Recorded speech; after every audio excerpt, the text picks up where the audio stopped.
उधार पैसे मांगकर किसी से आईफ़ोन खरीदने के लिए आईफ़ोन खरीदना कैसा, जबकि बंदे की इतनी इनकम होती भी नहीं है।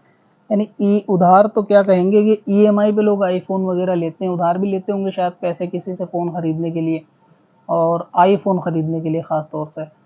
और उधार ईएमआई पर लेते हैं तो ये भी एक किस्म से जो है ना उधार है और लोगों की इतनी आमदनी होती भी नहीं है, तो ये भी फिजूल खर्ची ही के अंदर है। अगर आपको ज़रूरत नहीं है इतने महंगे मोबाइल की तो फिर अपना नॉर्मल मोबाइल से भी काम चलाया जा सकता है। इसीलिए आज जो है ना कुछ बर्बादी लोगों के घर में जो बेबरकती है वो यही है कि फिजूल खर्ची जो है वो इसराफ शैतान का काम होता है। तो आजकल लोग शैतान को खुश करने के लिए शैतानी कामों के अंदर हैं कि वो उन चीज़ों पे पैसा खर्च करते हैं जो ना उनकी ज़रूरत की है ना उसके बगैर भी उनका काम चल सकता है। क्योंकि ख़ास आईफ़ोन ही कॉल करने के लिए या एंड्रॉयड के लिए ज़रूरी नहीं है कि उसके ऊपर सोशल मीडिया सारा आईफ़ोन ही पे चलता हो।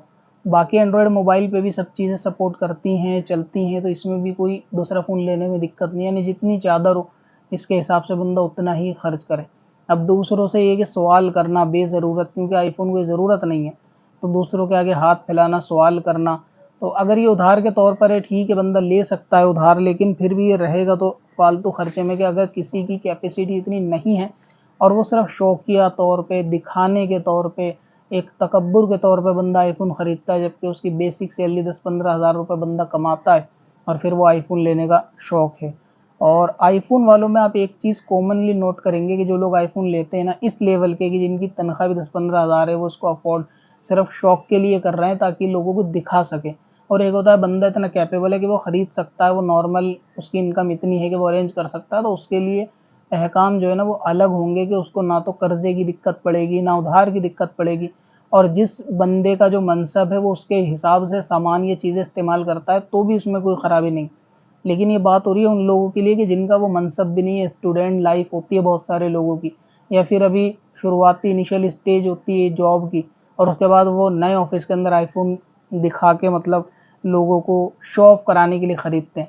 तो उनमें सबसे बड़ी दिक्कत ये है कि मैंने 2-3 लोगों से पूछा भी कि आईफोन लेने की वजह क्या है, उन सब ने कॉमनली एक वजह बताई कि सिक्योरिटी पर्पस। ये आईफोन जो है ना वो सेफ है, सिक्योरिटी के एतबार से लोग लेते हैं। और कहीं न कहीं ये मोबाइल आईफ़ोन वालों ने ये मिथ जो है ना लोगों के ज़हनों में बिठा रखा है कि ये सिक्योरिटी पर्पज़ के हिसाब से बहुत अच्छा फ़ोन है और इसकी सिक्योरिटी बहुत ज़बरदस्त है, हैक नहीं हो सकता, और दूसरी चीज़ें हैं कि जो मामलात हैं। अब इसी चीज़ को ले, क्योंकि ये तो उनके बेचने की ट्रिक है कि भई लोगों को कुछ न कुछ तो बताएँगे। अगर कोई ये कहेगा 1 लाख का फ़ोन देके कि ये वैसा ही है जैसे 20,000 का आता है, तो कोई उसको खरीदेगा नहीं, कुछ तो उनको बताना ही पड़ेगा मार्केटिंग के लिए कि इसके अंदर क्या-क्या ख़ासियत है।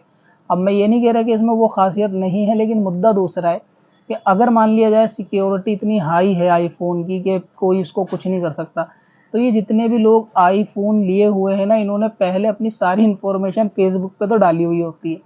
यानी उनका नाम फ़ेसबुक पे, उनकी आईडी है, उनकी ईमेल आईडी है, उनका एड्रेस तक भी है, मोबाइल नंबर ही, बहुत सारे लोग सारी डिटेल डाल देते हैं सोशल मीडिया के ऊपर, चाहे वो इंस्टाग्राम हो, फेसबुक हो या कुछ भी। और उसके बाद आईफ़ोन खरीदते हैं कि ये सिक्योरिटी के लिए बहुत अच्छा है, तो अब उसकी सिक्योरिटी में बंदे की बचा क्या?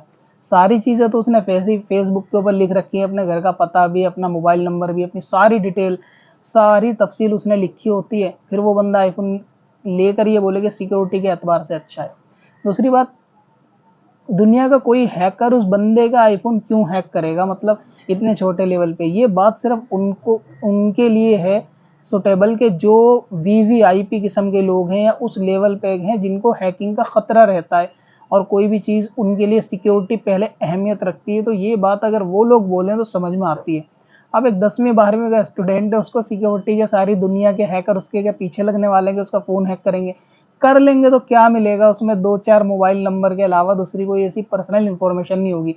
कोई ऐसा तो नहीं है, क्या कहते हैं, कि कोई न्यूक्लियर के जो है ना उसके अंदर डॉक्यूमेंट्स होंगे, कोई फिंगरप्रिंट्स होंगे, कोई ऐसा सीक्रेट खजाना होगा, या कोई विश्व बैंक का उसके अंदर पासवर्ड होंगे, जो बंदा उसको फ़ोन को हैक करेगा। तो उसका फ़ोन हैक क्यों करेगा? पहले आप ये सोचो आईफ़ोन लेने से पहले कि इसका जो सिक्योरिटी का मैटर है, क्या आपको उसकी ज़रूरत है? मतलब ऐसी क्या आपके लिए सिक्योरिटी अहमियत है कि आप कौन से प्रधानमंत्री हो देश के कि आपके लिए फ़ोन ऐसा होना चाहिए जो सिक्योर हो, दूसरे लोग हैक ना कर पाएँ? कोई पूछेगा भी नहीं, मतलब उस बंदे को ऐसे लोग सिक्योरिटी के पीछे रीज़न दे देंगे सिक्योरिटी बहुत हाई है। और दूसरी बात ये है कि सारी इन्फॉर्मेशन ऑलरेडी ये फेसबुक पे डाले हुए होते हैं जितने भी ये चूजे बचूमड़े होते हैं, सारी इन्फॉर्मेशन फेसबुक पे डाल के बोलते हैं कि इसमें डाटा सेफ होता है, जबकि सारा डाटा ये ऑलरेडी दे चुके होते हैं। तो ये भी बेवकूफ़ वाली बात है कि आईफ़ोन के लिए रीज़न भी वो देते हैं जो बिल्कुल बचकाना रीज़न है, ना उसकी इनको ज़रूरत है और ना इनका कोई फ़ोन जो है ना हैक करेगा।